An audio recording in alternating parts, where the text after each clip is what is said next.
Hey guys, my name's Jose, and today we're going to take a look at Apple's most recent quarter.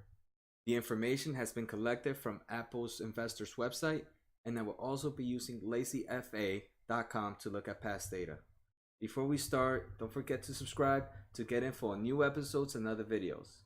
Also, don't forget to check out my website, josenajarro.com, for a copy of these slides. So let's begin.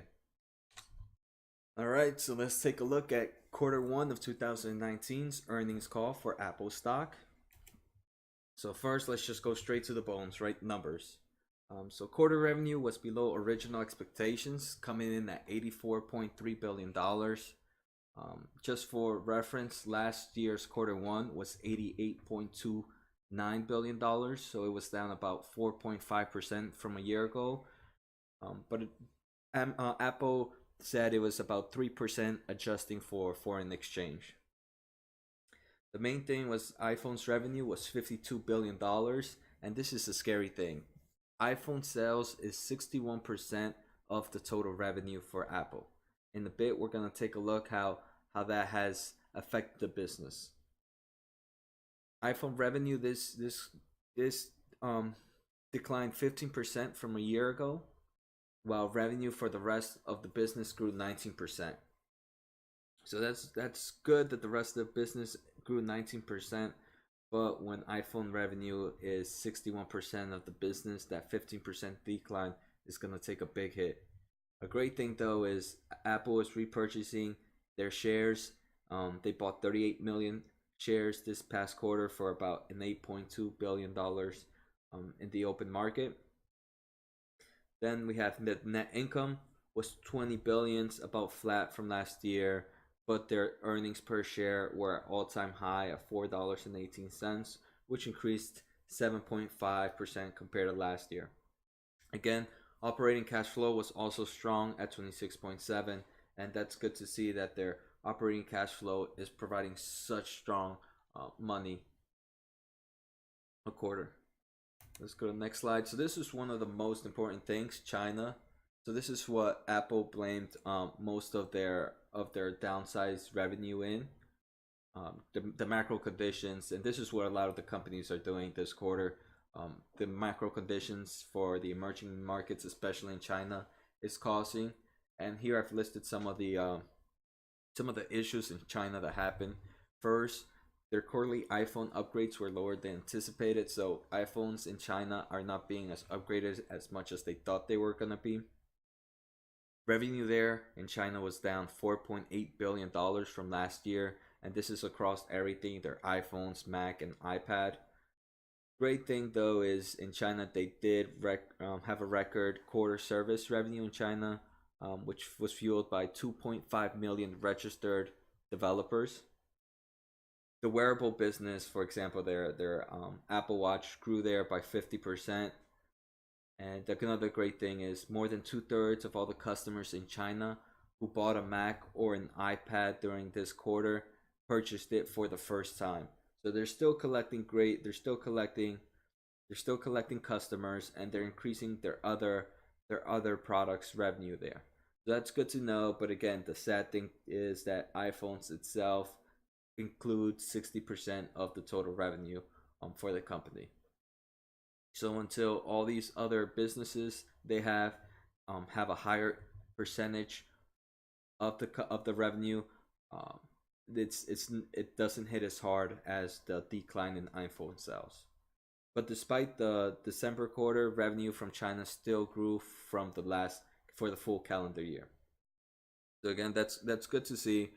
It's a mixture of bad and good for here in China. Next, we're going to talk about the emerging markets, not including China. Their business grew outside of China. They've made records in America, Western Europe, Central and Eastern Europe, and the rest of the Asia Pacific segment. They also recorded great performance in the large markets, including United States, Canada, Mexico, Germany, Italy, Spain, and Korea. So even though China's not going good, they're saying that their market in the other countries are doing great. One sad thing that they're saying is the strength of the US dollar has made products more expensive. They gave an example in Turkey the lira, which is the Turkey currency, depreciated 33% compared to the US dollar. So obviously the iPhone and i products are going to cost a lot more money. So that resulted for there being $700 million down from the previous year in Turkey.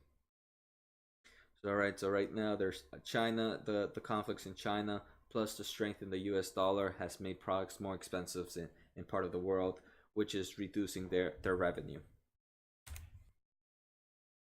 So now I have a section on just their iPhone sales, since iPhone is such a high percentage of this company's revenue. Again, about 60% of the revenue are from iPhone sales. One of the major things about the iPhone sales are customers are holding on to their older iPhones a bit longer than in the past. So revenue has resulted a 15% down from last year in iPhone sales. Another thing that's causing customers to hold on to their phone is subsidies. The retail market is not providing as many incentives for customers to upgrade their phones compared to the past. They mentioned that previously providers were making it more of an incentive for customers to upgrade their phone, giving X amount off, and that has reduced compared to the last few quarters, which has decreased the amount of iPhone sales. And finally, they did the battery replacement program, which allowed millions of customers to replace the battery and making their phones faster again. This again is making the customers hold on to their iPhones longer.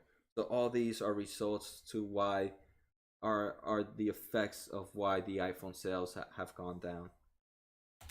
Great thing is other products are increasing. Service revenue is at an all-time high at 10.9 billion this quarter, growing by about 20%. Their other products, for example, they have had the highest global service revenue ever. They also hit records in App Store, Apple Pay, cloud service, and a lot of other companies are adopting their software. For example, Apple Pay with iPhone and Apple Watch can be used in about 3,000 Speedway locations now, while they're also looking at Target, Taco Bell, and Jack in the Box stores will be accepting Apple Pay soon.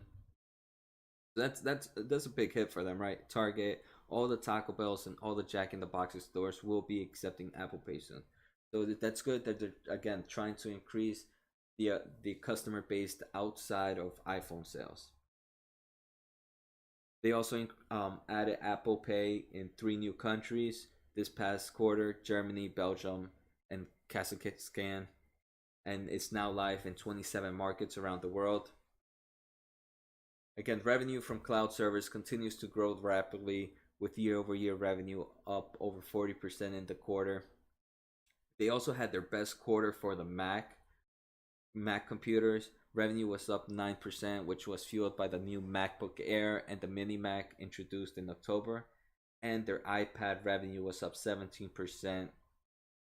It's the highest growth rate in almost 6 years, powered by the new iPad Pro released in November. So that's great, right? Their other products are increasing. They're having great results in their other products. But the sad thing is, these revenue from these other products is all these other products are 40% of the company's revenue, where a single product is 60%. So until these products start becoming a higher percentage of that revenue, it's definitely going to be a hard time. They provided future guidance for next quarter. So Apple provided guidance for 2019 second quarter. They said revenue would be between 55 billion and 59 billion. I just took a look at lazyfa.com. Last year was about 61.4 billion. So that was a nice, it's definitely decreasing, lower guidance compared to last year. Their gross margin is going to be about 37 to 38%. Operating expense between 8.5 to 8.6 billion. Last year was 7.53 billion. So if we take a look at operating expense and revenue for next quarter, so revenue is going to be less next quarter compared to last year's quarter, and their operating expense is going to be higher as well compared to last year's quarter. So they're going to be making less money on revenue, but they're going to be spending more money on operating expenses. They also show other income expense of 300 million, and they approximate their tax rate to be 17%. All that is pretty normal. So these are the top things I pulled out from looking at this quarter. Revenue has dropped for the iPhone, but has increased for other products. That's good to hear. But sadly, like I mentioned previous, their iPhone revenue is about 60% of total revenue. So even if the other products are increasing, it's still only 40% of that revenue increasing between that many products.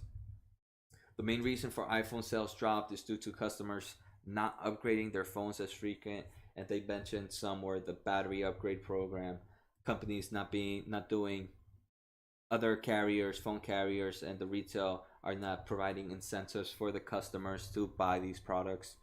The increase in US dollar has made the products more expensive in the emerging markets and other parts of the world. And I think those were the main points. China is slowing down, and sadly, guidance for next quarter is looking weaker than last year. I hope you guys enjoyed the episode and taking a quick look at Apple's past quarter.